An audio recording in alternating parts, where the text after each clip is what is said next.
आज 5 किलो चावल मिल जाता है, आपको लगता है आपका बच्चे का भविष्य बन गया? क्या 5 किलो चावल से आपका कल्याण होगा? नहीं होगा।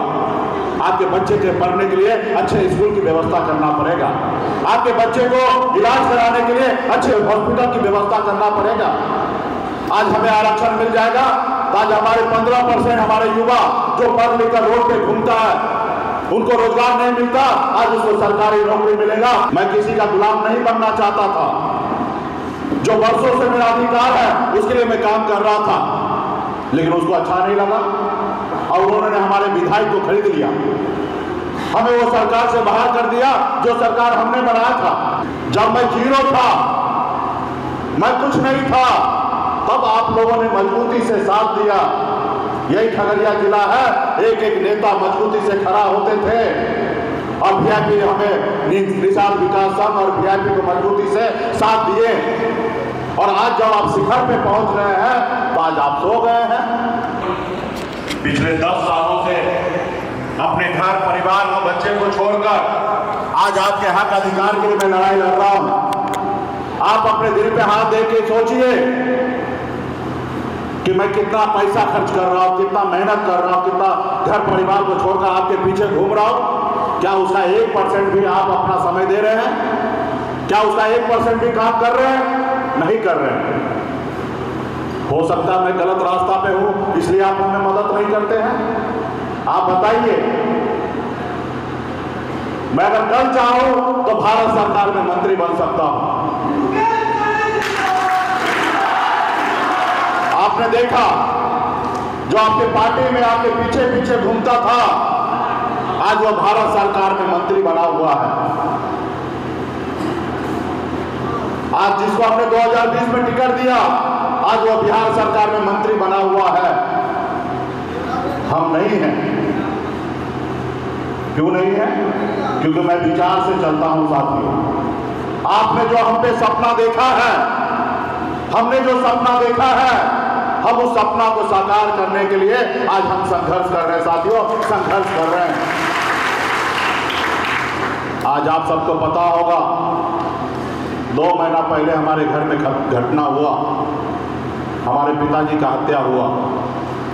जितना मैं अपने समाज के हक अधिकार के लिए लड़ाई लड़ता हूं, अगर उसमें से 1% भी अगर समय अपने घर परिवार के लिए अगर मैं देता तो आज हमारे घर में ऐसा घटना नहीं होता। मैं अपने घर परिवार को छोड़कर आपके अधिकार के लिए लड़ाई लड़ रहा हूं साथियों। जब मैं जीरो था, मैं कुछ नहीं था, तब आप लोगों ने मजबूती से साथ दिया। यही खगड़िया जिला है, एक एक नेता मजबूती से खड़ा होते थे और वीआईपी हमें निषाद विकास संघ और वीआईपी को मजबूती से साथ दिए। और आज जब आप शिखर पे पहुंच रहे हैं तो आज आप सो गए हैं।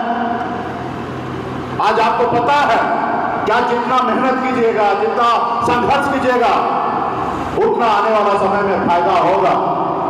आप इंडिया गठबंधन के सहयोगी हैं, आपको पता है कि आपके पास 10% वोट है।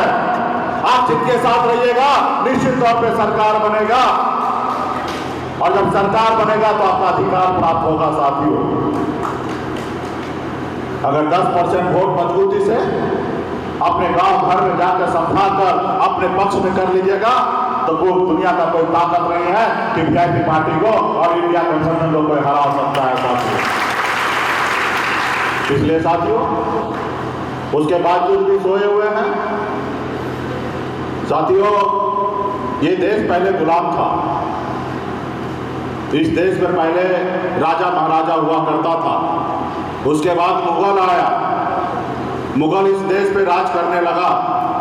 उसके बाद अंग्रेज आए, वो हमारे देश पे राज कर रहे थे। उसके बाद आपके पूर्वज ने, हमारे पूर्वज ने पौने 200 साल तक लड़ाई लड़ा अंग्रेज से। आज नहीं है। ये गलती किसका है? ये गलती आपका है साथियों, आपका गलती है। आप अपने गुलामी की जंजीर को नहीं तोड़े। आपने हालात से समझौता कर लिया कि हम निषादपुर में जन्म लिए और मेरा नसीब यही सा है कि सुबह शाम हम सिर्फ मछली मारे और बाजार में बेचकर घर परिवार चलाएं। नहीं, हमारा नसीब ऐसा नहीं है। आप अपने नसीब को बदल सकते हैं साथियों, आप अपने नसीब को बदल सकते हैं जैसे मैंने अपने नसीब को बदला, जैसे आदरणीय लालू प्रसाद यादव जी ने नसीब को बदला।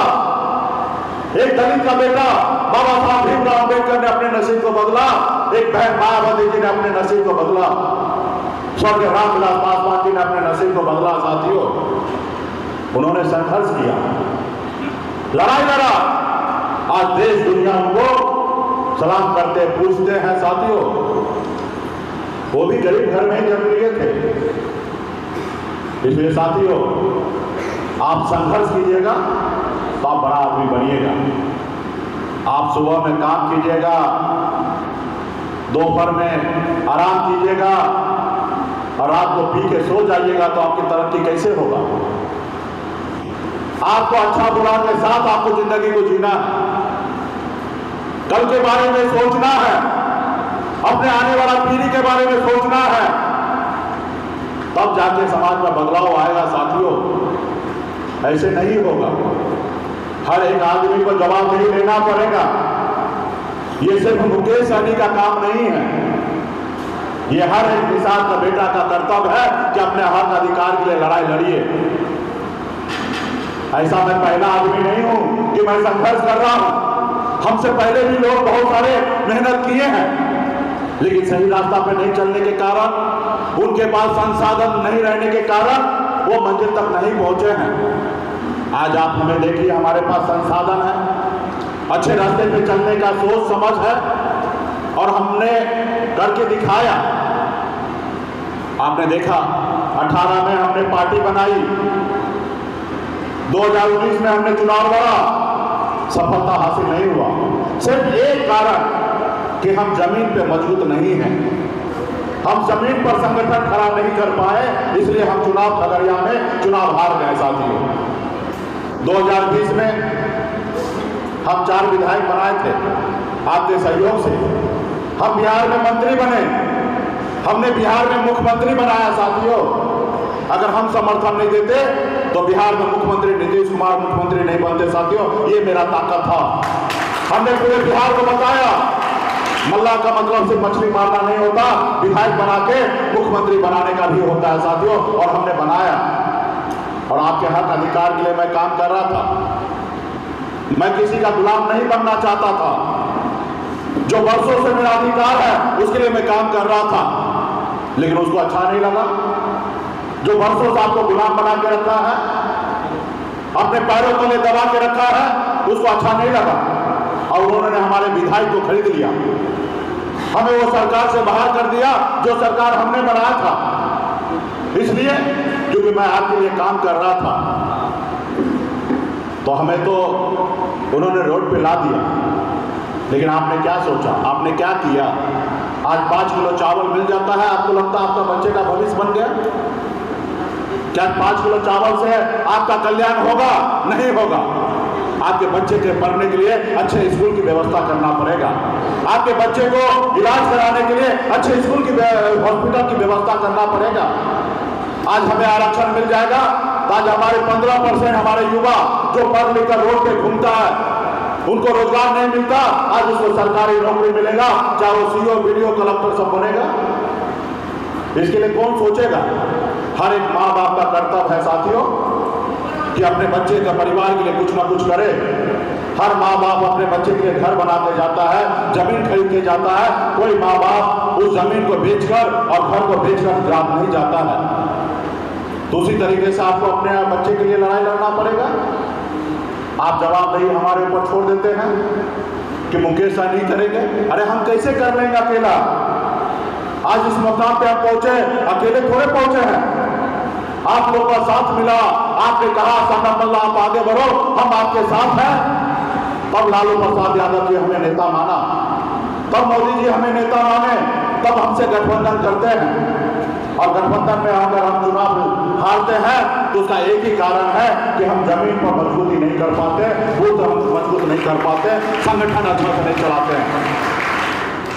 गरीब को जब समय आता है उसको मदद नहीं करते हैं, जब उसको समस्या होता उस समय में हमारे पार्टी के नेता फोन नहीं उठाते हैं। फोन उठाइए भाई, उनके घर पे उसको दुख तकलीफ में जाइए, तब ना वो आपके साथ खड़ा रहेगा।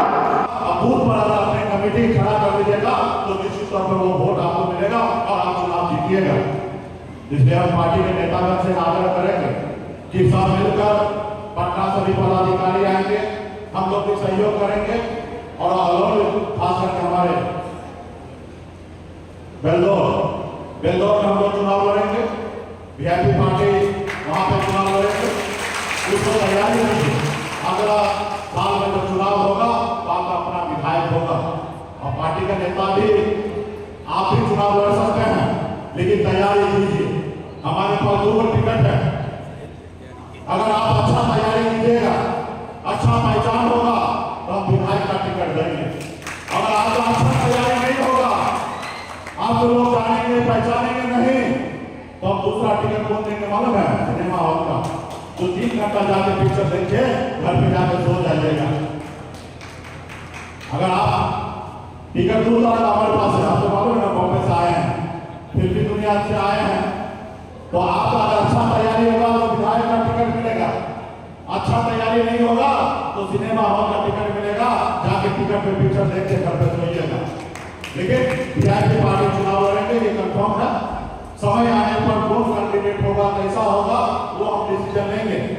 अभी एक चीज का तो हम कह रहे हैं, आपका तैयारी अच्छा होगा, जो सीट हारा हुआ सीट है सब जगह हमारी दावेदारी पेश होगा, इस पर अधिक से अधिक सीट हम लड़ेंगे।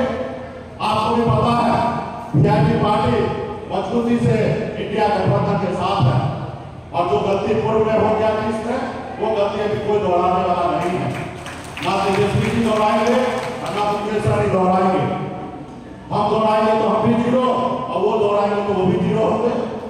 और फिर आपको किसी पे भरोसा करना क्यों है भाई?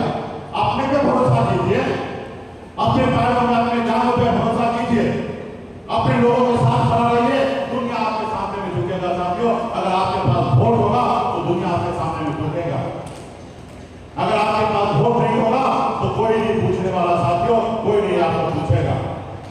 कौन गठबंधन करेगा ये डिसीजन हम लेंगे साथियों, वो सामने वाला डिसीजन ना ले।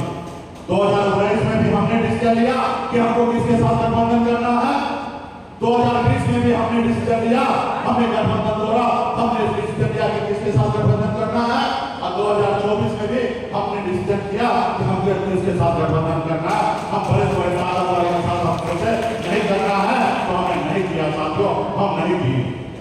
आने वाला समय में 1 साल है आपके पास समय, मजबूती से संगठन को खड़ा कीजिए, अपना सरकार बनाइए, अपना अधिकार पाइए। आज हमारे लोगों को मार पीट कर फेंक देता है, कोई सुनने वाला नहीं है, जेल उल्टा बंद कर देता, थाना पुलिस कोई नहीं सुनता। ये आपकी ताकत है। आप देख रहे हैं कि बिहार में किस तरीके से चल रहा है, जिसकी लाठी उसकी भैंस। इसलिए सरकार आप अपना बनाइए, आपको अधिकार मिलेगा। तो यही कहकर मैं अपनी वाणी को समाप्त करता हूं।